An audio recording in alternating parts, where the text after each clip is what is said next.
La Turquie est entourée de guerres, mais est-ce pour cela qu'elle a des difficultés? Voici la Turquie. Elle est située en Asie, bien que très proche de l'Europe, avec une petite partie de son territoire, la Thrace orientale, qui est en fait européenne, et elle ne se porte pas très bien. La liberté politique semble diminuer rapidement, l'inflation explose et leur monnaie se dévalue énormément. Et quand on prend un peu de recul sur la carte, on pourrait comprendre une partie du problème. La Turquie est entourée de conflits au nord, de l'invasion russe de l'Ukraine à l'est, de l'occupation russe de l'Abkhazie et de l'Ossétie du Sud en Géorgie, ainsi que de leur ingérence dans le gouvernement de ce pays. Toujours à l'est, la guerre sans fin entre l'Arménie et l'Azerbaïdjan pour le Haut-Karabakh. Au sud, c'est le chaos total, avec la guerre civile en Syrie et le changement de gouvernement.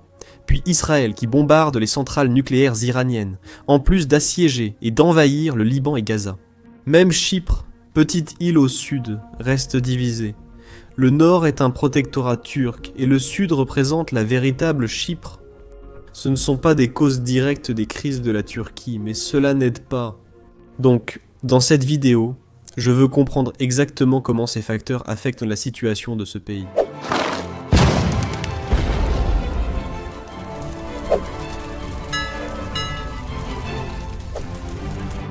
Commençons par résumer chacun de ces conflits voisins, afin que nous puissions vraiment comprendre ce que c'est que de vivre, je suppose, dans ce qu'on pourrait appeler un quartier difficile. Au nord, il y a la guerre en Ukraine. L'invasion à grande échelle de la Russie a commencé en 2022, et elle se poursuit toujours. Ils avaient aussi annexé la Crimée auparavant. La Turquie n'a pas de frontière terrestre avec l'Ukraine, mais les deux pays se font face à travers la mer Noire. Cette mer a une importance énorme. C'est là que passe le commerce turc, que sa marine opère, et où la présence croissante de la Russie menace directement l'influence turque. Toute flotte commerciale ukrainienne ou russe doit passer par Istanbul et les Dardanelles pour atteindre le reste du monde. Et cela implique nécessairement la Turquie dans cette affaire. Plus loin sur ce même arc, la Russie occupe des parties de la Géorgie, de l'Abkhazie et de l'Ossétie du Sud. Ce sont des régions séparatistes, sous le contrôle de Moscou depuis 2008. Pour la Turquie, la Géorgie est un partenaire régional important. Elle fait partie du corridor vers le Caucase en Asie centrale, où la Turquie espère rencontrer et commercer avec ses pays frères turciques. Cependant, la présence de troupes russes, derrière les montagnes, limite l'influence que la Turquie peut exercer. À l'est, le conflit persiste entre l'Arménie et l'Azerbaïdjan sur le Haut-Karabakh. La Turquie soutient fermement l'Azerbaïdjan sur les plans culturels, politiques et même militaires, ou bien elle est fermement du côté de quiconque s'oppose à l'Arménie. Cette alliance place la Turquie en opposition directe avec l'Arménie, et indirectement avec la Russie, qui a traditionnellement soutenu les Arméniens. Même lorsque les combats s'apaisent, comme en ce moment, la tension ne disparaît jamais vraiment. En descendant au sud, la guerre civile syrienne couve toujours. Elle a commencé en 2011 et a ravagé tout un pays. Pour la Turquie, cela a aussi été désastreux. Des millions de réfugiés syriens ont franchi la frontière pour rester en Turquie ou rejoindre l'Europe. Les troupes turques sont intervenues plusieurs fois pour créer des zones tampons ou combattre les milices kurdes le long de frontières militarisées, instables et coûteuses à contrôler. Au-delà de la Syrie, plus au sud et au sud-est, il y a le conflit Israël-Iran, qui s'embrase tous les quelques mois. Israël frappe des cibles iraniennes en Syrie et au Liban, l'Iran finance des milices, et puis Israël continue aussi d'attaquer, d'envahir et de bloquer Gaza. Il ne s'agit pas forcément de conflits aux portes de la Turquie, mais ils influencent la politique régionale dont la Turquie fait partie. Quand l'Iran et Israël s'échangent des coups, ou quand Gaza est en flammes, la Turquie est entraînée dans le débat, parfois diplomatiquement et parfois économiquement. Chypre reste un conflit gelé depuis 1974, quoi. L'île se divise entre le sud chypriote grec, reconnu internationalement comme Chypre et membre de l'Union européenne, et le nord contrôlé par la Turquie, reconnu seulement par Ankara. La présence de la Turquie là-bas maintient des relations assez tendues avec la Grèce et l'Union européenne, et augmente également leurs dépenses militaires. Concernant la Grèce, la Turquie entretient avec elle des différends constants sur l'espace aérien, les îles, les frontières maritimes et les droits de forage en mer Égée et Méditerranée orientale. Les deux parties déploient fréquemment avions de chasse et navires de guerre proches, échangeant des avertissements. Et enfin, il y a le conflit kurde interne en cours que j'ai mentionné plus tôt dans la description sur la Syrie. Cela s'étend à la Turquie, l'Irak et la Syrie. Le Parti des travailleurs du Kurdistan kurde mène une insurrection en Turquie depuis des décennies, et la présence du groupe dans les pays voisins entraîne la Turquie dans des opérations militaires transfrontalières répétées, parce qu'ils choisissent aussi de les considérer comme un ennemi. Si on met tout cela ensemble, la Turquie est essentiellement entourée de zones d'instabilité. Mais pour comprendre à quel point cette position influence réellement ce qui lui arrive, nous devons examiner cela et comprendre ce qui se passe à l'intérieur du pays. Pendant des années, la Turquie était vue comme une puissance montante, un pont entre l'Europe et l'Asie, avec une économie en croissance et une politique étrangère confiante. Mais cette image s'est estompée. Politiquement, la Turquie est devenue plus autoritaire. Les élections ont lieu, mais le terrain reste inéquitable. Les opposants politiques sont arrêtés et jugés, les journalistes emprisonnés, et les médias critiques fermés ou repris par des alliés du gouvernement. La justice est politisée, les manifestations fréquemment réprimées, et de nombreux citoyens se sentent exclus du débat. La Turquie, autrefois modèle démocratique pour le monde musulman, tend aujourd'hui vers une autocratie élue. Et sur le plan économique, les choses se sont sans doute encore aggravées. L'inflation a atteint 33% fin 2025, mais de nombreux Turcs estiment qu'elle est en réalité plus forte. Les prix des produits de base comme le pain, le loyer et le carburant ont explosé. La livre turque a fortement chuté ces dernières années, faisant disparaître les économies et laissant les salaires inchangés. Pourquoi ? Eh bien, en partie à cause de l'instabilité mondiale. Mais l'autre partie semble être une mauvaise gestion intérieure. La politique économique du gouvernement a souvent défié la logique conventionnelle. Il garde des taux bas malgré l'inflation, favorise la croissance par le crédit et limite l'indépendance de la banque centrale. Cela fait fuir les capitaux étrangers. La monnaie s'effondre et la confiance des investisseurs chute. La corruption aurait empiré, les institutions indépendantes affaiblies et l'état de droit fragilisé. La combinaison de tous ces éléments rend l'économie assez fragile. Et par-dessus tout cela, il y a une forte pression sociale. Des millions de réfugiés, principalement syriens, accentuent la pression sur le logement, l'emploi et les services publics. Le chômage des jeunes est élevé, et de nombreux Turcs instruits partent à l'étranger chercher de meilleures opportunités. L'Allemagne accueille plus de 3 millions de personnes d'origine turque, et ce n'est pas un hasard. Et ce dernier problème est directement lié à l'un des événements qui se déroulent juste à leur porte, la guerre civile syrienne. Mais qu'en est-il des autres conflits ?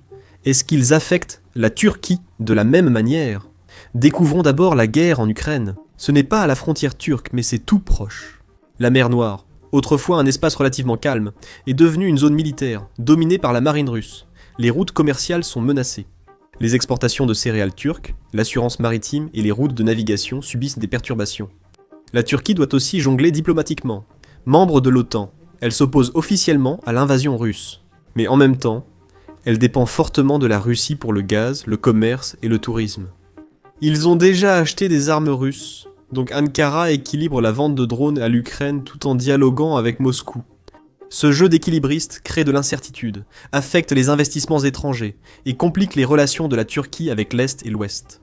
Ils semblent incapables de s'engager dans un camp, et on pourrait croire qu'ils en profiteraient. Mais ce n'est pas le cas.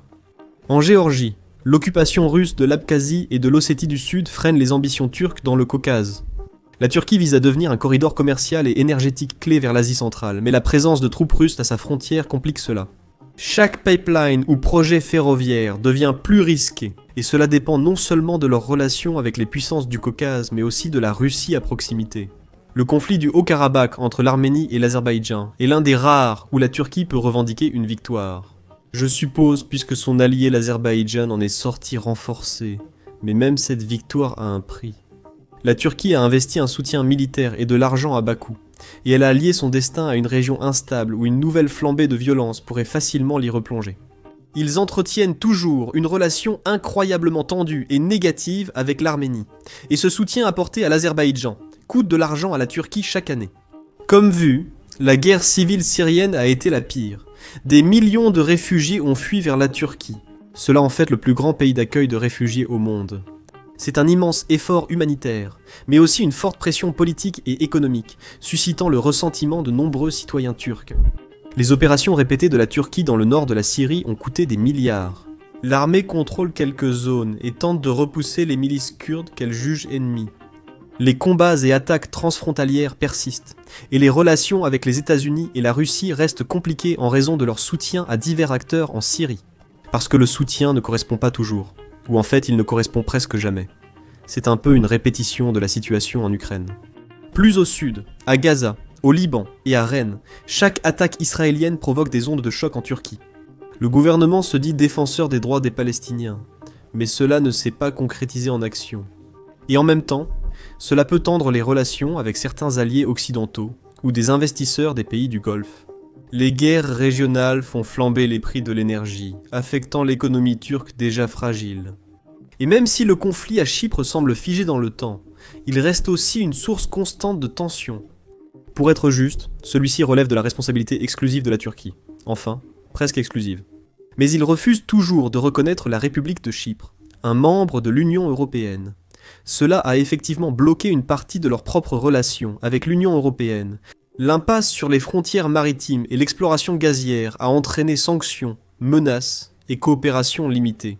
Tout cela semble lié au fait que Chypre est une nation atlantique, essentiellement grecque sur le plan culturel, et que le gouvernement turc n'aime pas la Grèce. Les deux alliés de l'OTAN sont pris dans l'une des plus anciennes rivalités mondiales. Chaque fois qu'un avion turc survole une île grecque, ou qu'une patrouille grecque entre dans des eaux contestées, les médias des deux pays s'enflamment d'indignation. La Turquie et la Grèce dépensent des milliards pour leur préparation militaire, des fonds qui pourraient servir autrement. Beaucoup ont imputé leur crise financière à leur obsession pour des dépenses militaires très élevées, dépassant 3% du produit intérieur brut. Et enfin, le conflit kurde à l'intérieur de la Turquie. La question kurde reste non résolue. La Turquie voit le parti kurde comme un ennemi. Et certaines actions hostiles de leur part contribuent à déchirer le tissu interne de leur société. Si vous voulez, et tous ces conflits à leur porte s'ajoutent à un stress énorme. Sont-ils vraiment la cause principale des problèmes turcs ? Probablement pas. La crise économique de la Turquie n'a pas commencé à cause de la guerre en Ukraine ou des combats en Syrie. Elle a commencé à cause de plusieurs années de mauvaise gestion économique. L'érosion de la démocratie n'est pas due à des guerres étrangères, mais à un choix interne, progressif, lié à la concentration du pouvoir.